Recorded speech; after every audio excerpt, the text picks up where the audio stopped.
Hi, and welcome. Harry and Meghan stay silent over Commonwealth Day after being stripped of their titles.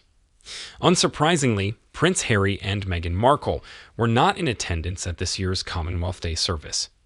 The annual ceremony is one of the rare occasions where all senior royals join together for a grand service at Westminster Abbey, with King Charles I taking the lead for his first as monarch.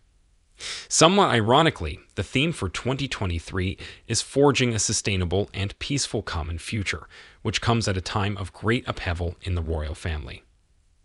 Relations are very sour with Harry and Meghan at the moment after the release of his memoir Spare, their Netflix docuseries, and the decision to boot the pair out of Frogmore Cottage.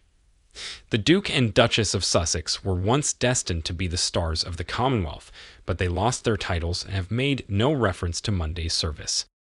The Sussexes were president and vice president of the Queen's Commonwealth Trust and pledged to work with the 54 nations.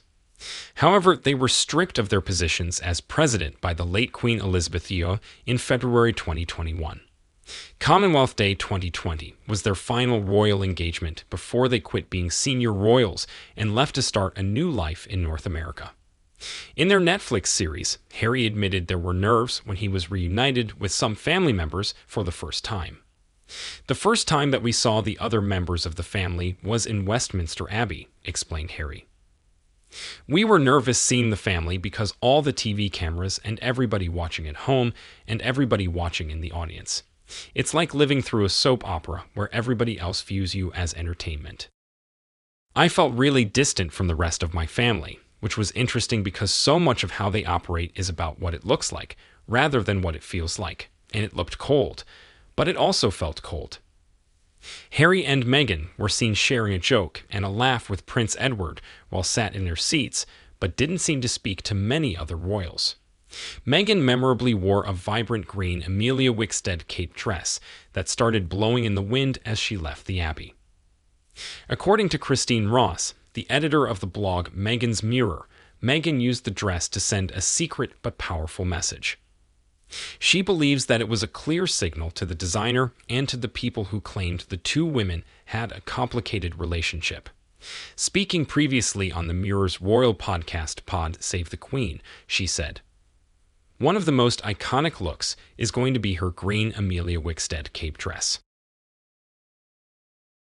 That cape blowing in the wind as she walked into the church and then walked out of the church, which was such an emotional moment for so many people as it was their last formal engagement as royals. That green dress will stand out in history books, I think."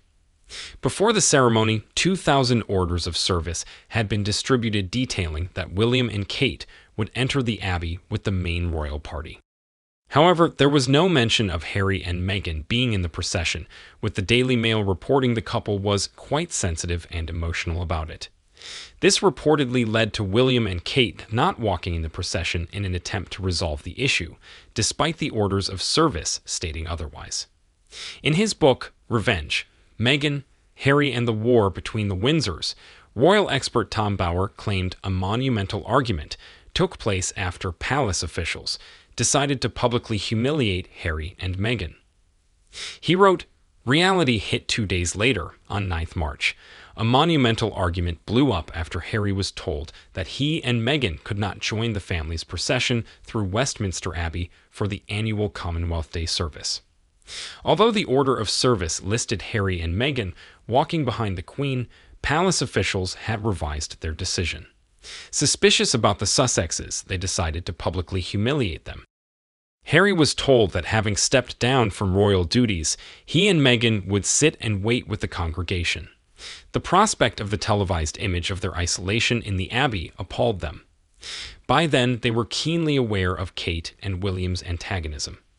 William had not offered a brotherly welcome, and Kate was outright distant towards her sister-in-law. Eventually, to end the dispute, William and Kate agreed they too would wait with Harry and Meghan.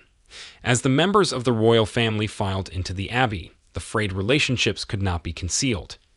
Kate had blanked the Sussexes and William's greeting was cold. Harry looked strained.